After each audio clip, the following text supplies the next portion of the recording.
प्रधानमंत्री नरेंद्र मोदी आज 2 दिन के दौरे पर बांग्लादेश जा रहे हैं। कोरोना संकट के बाद पीएम का ये पहला विदेशी दौरा है। ऐसे में ये कार्यक्रम कई मायनों में खास होने वाला है।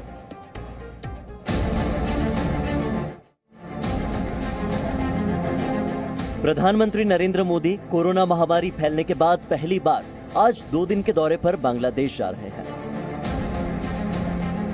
बांग्लादेश इस साल अपनी आजादी की 50वीं सालगिरह मना रहा है। 26 मार्च 1971 को यानी आज ही की तारीख पर बांग्लादेश, जिसे पूर्वी पाकिस्तान कहा जाता था, वो बना था और इसके गठन में भारत की काफी अहम भूमिका थी। आज शाम को जब बांग्लादेश अपनी आजादी की 50वीं सालगिरह का जश्न मना रहा होगा, उस समय प्रधानमंत्री मोदी बांग्लादेश की प्रधानमंत्री शेख हसीना के साथ मौजूद रहेंगे। बांग्लादेश की प्रधानमंत्री शेख हसीना के निमंत्रण पर ही वो बांग्लादेश जा रहे हैं और इसी से आप इस दौरे की अहमियत को समझ सकते हैं। पीएम मोदी ने बांग्लादेश जाने से पहले अपने लेख में लिखा है कि मुझे बांग्लादेश जाने की खुशी है। बांग्लादेश के साथ भारत के गहरे सांस्कृतिक, भाषाई और आपसी संबंध है और मैं बांग्लादेश के राष्ट्रीय दिवस समारोह में भागीदारी को लेकर उत्साहित हूँ। तो चलिए सबसे पहले आपको ये बताते हैं कि प्रधानमंत्री मोदी का आज का कार्यक्रम बांग्लादेश में क्या है। थोड़ी देर में प्रधानमंत्री नरेंद्र मोदी ढाका एयरपोर्ट पहुंचेंगे, जहां प्रधानमंत्री शेख हसीना उनका स्वागत करेंगे। दोपहर 12 बजे वो सावर के राष्ट्रीय शहीद स्मारक जाएंगे और बांग्लादेश की आजादी के लिए शहीदों को श्रद्धांजलि देंगे। दोपहर 1:10 पर प्रधानमंत्री Modi pan Pacific Sonargaon hotel जाएंगे। शाम 4:30 बजे वो नेशनल परेड ग्राउंड पहुंचेंगे, जहां एक बार फिर बांग्लादेश की पीएम शेख हसीना उनकी अगवानी करेंगी।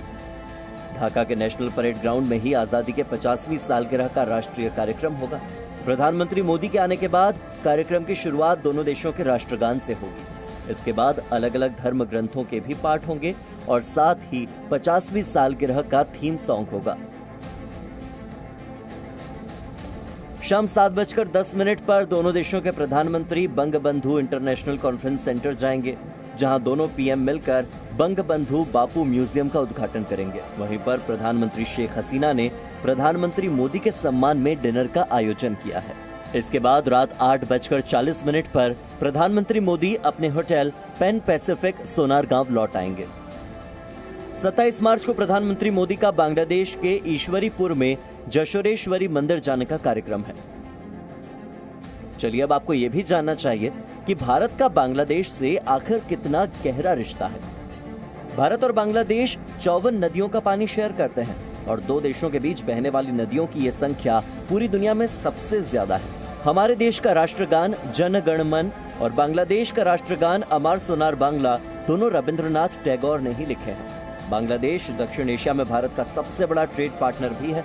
2019 में भारत और बांग्लादेश के बीच $10 बिलियन यानी 73,000 करोड़ रुपए से ज्यादा का व्यापार हुआ था। भारत ने मित्रता के सिद्धांत को सबसे ऊपर रखते हुए बांग्लादेश को 90 लाख कोरोना की वैक्सीन की डोज भी दी है। यानी भारत और बांग्लादेश सुरक्षा, संस्कृति, व्यापार, पानी और वैक्सीन इन सभी की डोर से बंधे हुए हैं और यही वजह है कि जब बांग्लादेश अपनी आजादी की गोल्डन जुबली मना रहा है तो प्रधानमंत्री नरेंद्र मोदी इसका हिस्सा है। और आप देख रहे हैं प्रधानमंत्री नरेंद्र मोदी इस वक्त ढाका पहुंच चुके हैं। 2 दिन का उनका ये दौरा, ये 500 दिनों के बाद उनकी ये विदेश यात्रा हो रही है। 16 महीने के बाद कोरोना काल में कोई भी विदेश यात्रा नहीं हो पाई प्रधानमंत्री नरेंद्र मोदी की, और सबसे पहले उन्होंने किसी देश को अगर चुना है अपनी विदेश यात्रा के लिए तो वो है बांग्लादेश। उस पारी के बारे में भी हम बातचीत करेंगे। प्रधानमंत्री वाजपेयी का इसमें पीछे संदेश क्या है? क्या सिर्फ प्रदर्शन के आधार पर, क्या ये कदम है कैबिनेट को और ज्यादा प्रोफेशनल बनाने का? क्या ये कदम है कि कुछ और नए चेहरों को लोगों तक पहुंचाने का? निश्चित तौर से आज से 50 वर्ष पूर्व जो इस देश की समस्याएं थी, जो इसकी आर्थिक स्थिति थी, जो इसका वातावरण था, आज परिवर्तित हो चुका है। कुछ मंत्रिमंडल से लोग हटाए गए हैं, कुछ नए लोग लाए गए हैं और ये सिलसिला कुछ पिछले 2 वर्षों में चलता रहा है। अगर आप राष्ट्रीय फेरबदल को भी किसी प्रदेश के दायरे में देखेंगे तो मेरे ख्याल में बहुत ही वस्तुपरक आप एनालिसिस नहीं करेंगे। एकमात्र एम्फेसिस है पीएम का to give performance oriented image. अब उसमें कितनी सफलता मिलती है, हम रूढ़ी कितना सफल होते हैं, ये भविष्य बताएगा। जी फर्स्ट फेज खत्म हुआ है, किस तरह की उम्मीद लगी है कि आपको? बहुत अच्छी उम्मीद है, अच्छा करेगी कांग्रेस। देखा जा रहा है कांग्रेस के लिए जब भी रैलियां हुई, चाहे सोनिया जी की रैली गोरखपुर में, डुमरियागंज में, हर जगह भीड़ तो आती है, वोट में कन्वर्ट क्यों नहीं हो पाती? क्या लगता है संगठन कहीं कमजोर है? हो सकता है कि संगठन की वजह से होगा, क्योंकि मैंने यहाँ देखा है अपने यहाँ जहाँ मैं संचालन करती हूँ कि आखिरी कुछ दिनों में संगठन पर ही निर्भर होता है सब। अगर कार्यकर्ता काम करता है दिल लगा के तो बहुमत आती है, अच्छी बहुमत आती है, अगर बैठ जाता है तो नहीं। राहुल जी को ये लगता है यूथ अगर जुड़े तो ज़्यादा कुछ बेहतर हो सकता है, और यूथ मतदाता सबसे ज़्यादा है। क्या लगता है कि यूथ को जोड़ने के लिए और कुछ क्या करने की ज़रूरत है खासतौर से? मेरे ख्याल से जो राहुल कर रहे हैं यूथ को जोड़ने के लिए यूथ कांग्रेस में, उस पर अगर आप ध्यान दें तो आप देखेंगे कि एक बहुत ही रेवोल्यूशनरी चीज़ है, और ऐसी चीज़ है कि लोग, जवान लोग आएंगे पॉलिटिक्स में, उसके ज़रिए अच्छे लोग आएंगे और संगठन बहुत मजबूत होगा। मोदी साहब और हम दोनों मुख्यमंत्री रहे हैं। जी हाँ, हम लोगों ने चंदा उगाया है, और चंदा उगाते कूपन्स देते हैं पार्टी के लिए, और पार्टी के अंदर पूरा हिसाब किताब रखा जाता है। डोनेशंस अगर किसी खास काम के लिए लिया जाता है, चुनाव हो, सम्मेलन हो, कोई कार्यक्रम हो, सभा हो, किसी काम के लिए लिया जाता है और उस काम में खर्च किया जाता है, तो ये सब बिल्कुल स्वच्छ है। सिस्टम में घून तब लगना शुरू हुआ है कि लोग चंदा लेकर के अपना काम करने लगे, और गिरावट वहीं से आनी शुरू हुई।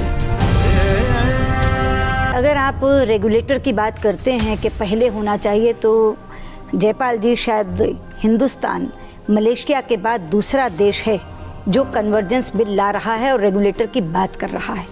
पूरी दुनिया में आज तक कन्वर्जेंस बिल आया ही नहीं है। जो आपको लग रहा है कि रेगुलेटर लाने में शायद देर हो गई और कन्वर्जेंस पहले हो गया, वो सच नहीं है। First of all, I have special regard and affection for Sushma. I wish she had been minister for all these 2 years. I agree with her ideologically. There should be no control. It should all be done by regulator. But where is the regulator? You are putting the cart before the horse.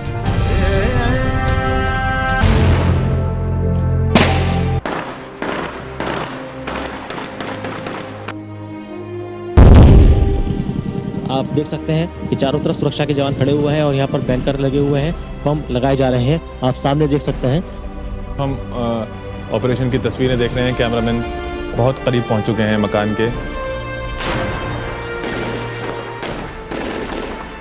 Militants के खिलाफ चलाया गया सुरक्षा बलों का यह operation इतने नज़दीक से जी न्यूज़ की टीम ने देखा, और उतने नज़दीक से कवर कर पाना बहुत मुश्किल काम था, लेकिन टीम के हर सदस्य के सहयोग की वजह से ये संभव हो पाया।